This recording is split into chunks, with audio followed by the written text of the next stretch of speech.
Radio.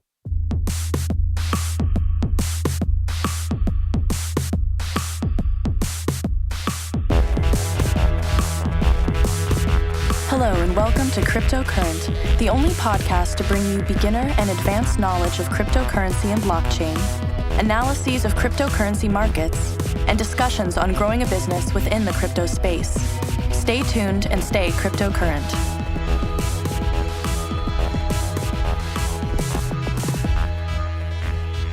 Hello, everyone. Welcome to another episode of Cryptocurrent. Your host here, Richard Carthon. And today we have another amazing guest, actually introduced from one of our previous conversations that we had with Scrumble. So today we have Jonathan with ALLY. Thank you so much for joining us.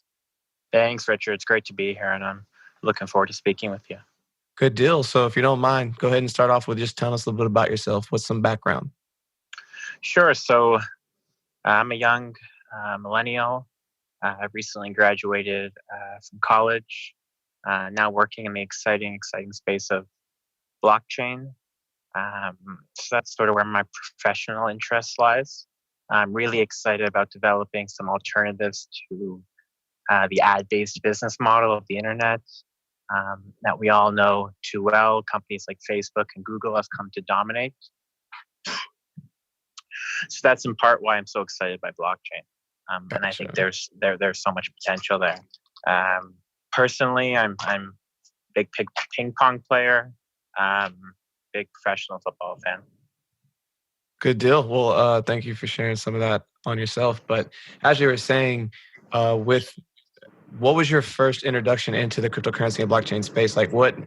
Once you learned about it, what made you decide this is what I want to build my career around? Mm-hmm. I guess because there was so much rampant misuse of all of our data. I grew up in the U.S. and obviously there was some foreign interference in the 2016 election, made possible in part because of platforms like Facebook that really didn't take user privacy and security seriously. So I really saw an opportunity in which these incredible platforms that are so prevalent on the internet really could operate better and really could provide a more user-centric experience. Gotcha. Okay. And with that, I think that's why you started your company ALLY. So tell us a little bit about, what it is and how did you come up with the concept? Sure. So ALLY itself is an ecosystem, and the idea is to have a variety of communication-centric projects built on top of ALLY. So we want to be the hub for a variety of crypto projects looking to really put the user at the center of the experience and restore some of that privacy. So ALLY itself consists of a chat app where there's blog publishing, article publishing. You can send crypto to your friends. And it's really a more secure way to hold those online communications, that we all know, unfortunately, have been compromised in recent years. Definitely. And I think privacy is definitely at the forefront of what you have going on. And it's very important for where the just communications and how we communicate with one another internally and just externally, since the world is just getting so massive, in the fact that we can talk to people internationally and how our communication is being monitored. It's important to be able to know that it's actually secure and to be able to communicate on something like ALLY. One of the questions I'd have for you is, why is privacy-focused blockchain-based ecosystem with a decentralized chat application needed today? Mm-hmm. So I think you hit the nail on the head. And I think that for a while, centralized systems were okay, although they weren't really in line with the original ethos of the internet. But I think they really opened up our eyes to the wonders of technology and what that can really do to connect people. But now it's not really enough anymore because we see the pitfalls of these platforms. We see that, our interests aren't really aligned with those of the companies. They're monetized selling data, and these free services really mean that we're the product. We're being sold. Our attention is being sold.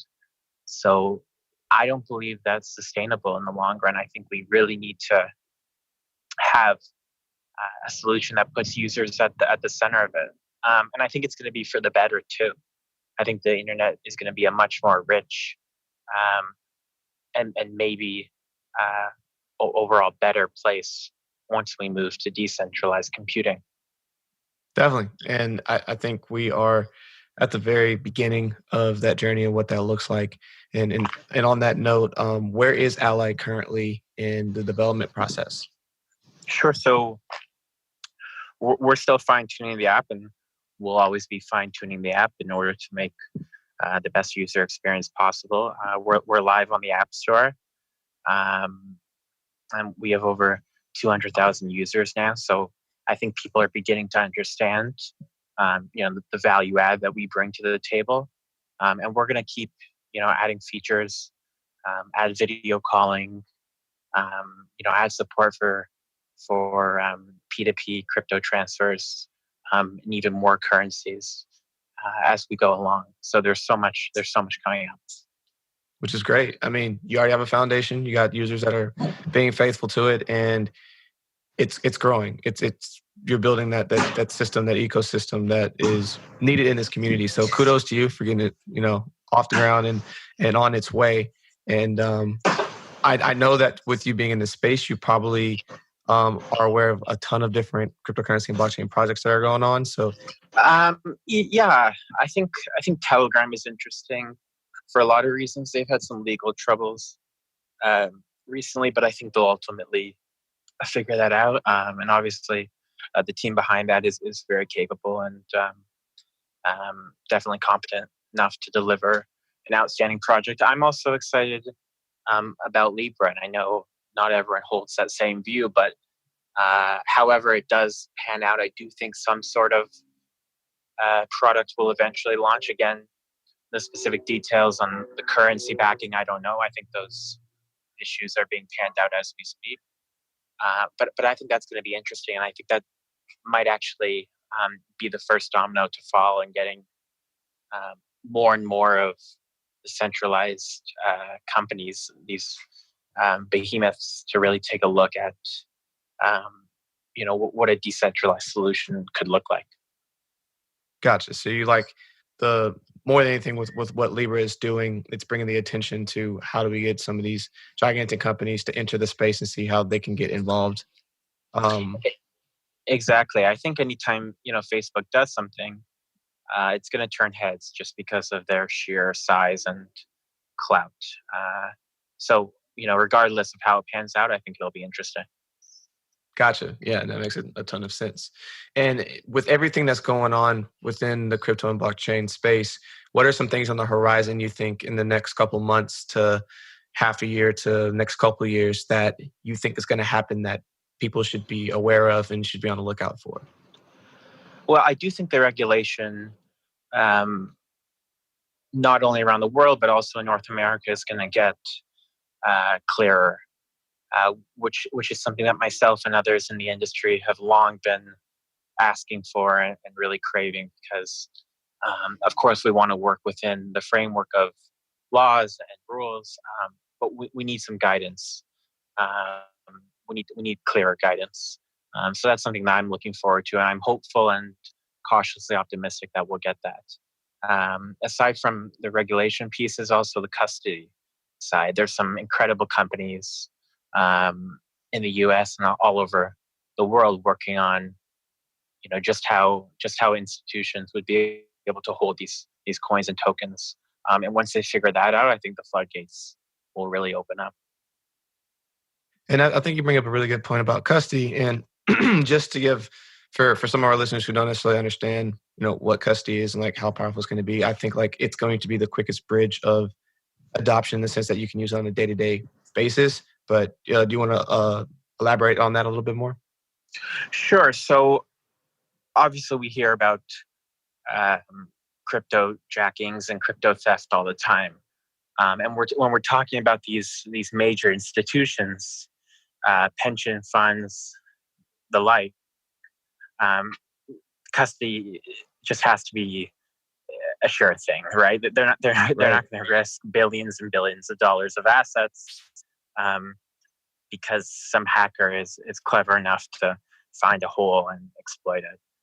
So the custody thing really has to be like a sure thing, and I think it will be. I think we'll get there. As with any industry, there's always issues when we're starting out, and we're still in the infancy of blockchain and cryptocurrency, but we'll get there, and I think that'll be a huge win for the industry.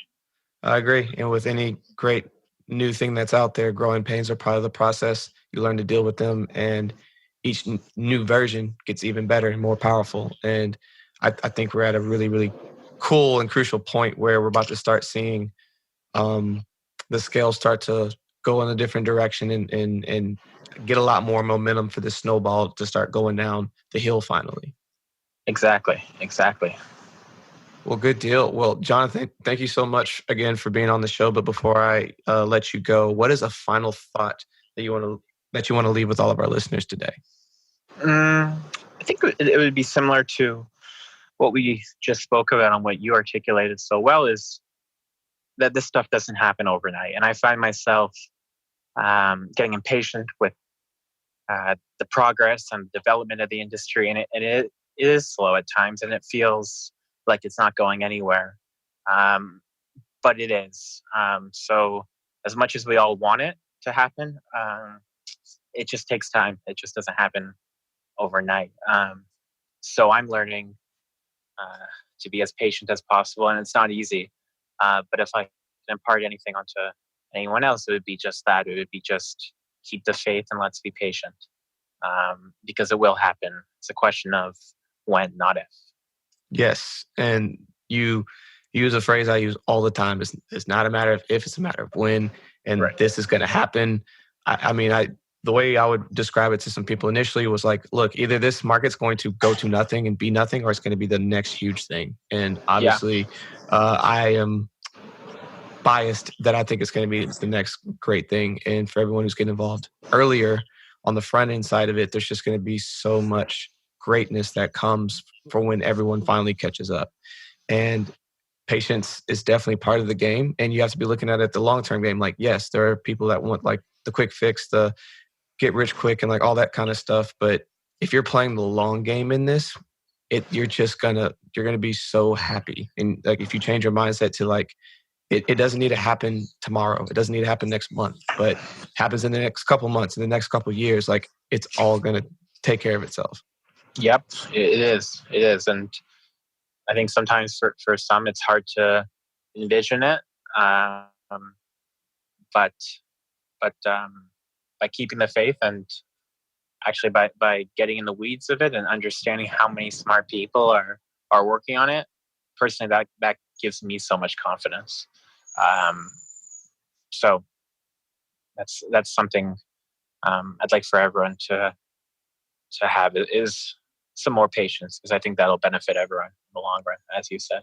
Absolutely. Well, Jonathan, again, thank you so much for coming on the show, dropping some knowledge, letting us know about Ally. But what are some different ways that people can connect with you after listening to this? Sure. So I'm on Twitter.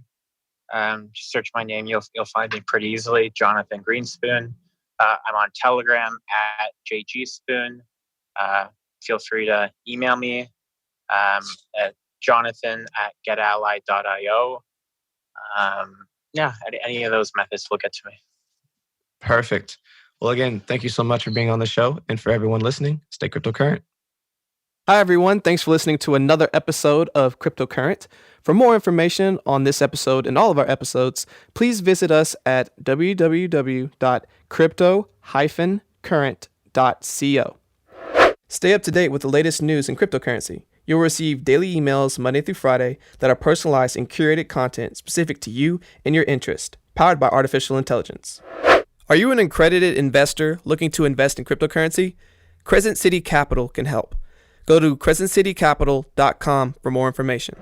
If you're finding value in our content, please take 5 minutes to leave a 5-star review and a great comment. Also, please make sure to share this podcast with others.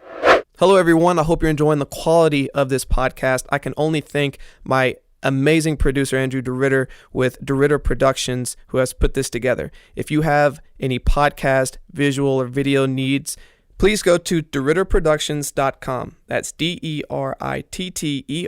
Productions.com. This has been another episode of Cryptocurrent, bringing you one step closer to becoming a crypto and blockchain aficionado. We look forward to giving you the latest in crypto news and analyses next week. Stay cryptocurrent.